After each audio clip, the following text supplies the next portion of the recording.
अपने रब की गुड लिस्ट में शामिल होने की कोशिश करें, इंसानों की नहीं, क्योंकि इंसानों की लिस्ट तो वक्त और मफाद के मुताबिक बदलती रहती है। ये अल्फाज कितना हौसला देते हैं कि जो भी हुआ इसमें अल्लाह पाक की कोई ना कोई बेहतरी ज़रूर होगी।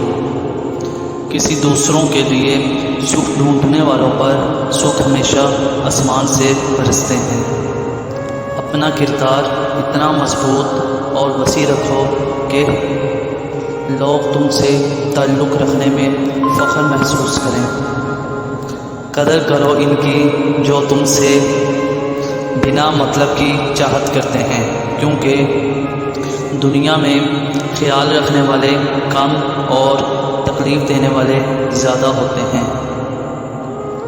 किसी के खलूस और प्यार को इसकी बेवकूफ़ी मत समझो, क्योंकि एक दिन तुम प्यार और खलूस ढूंढोगे और लोग तुम्हें बेवकूफ़ समझेंगे।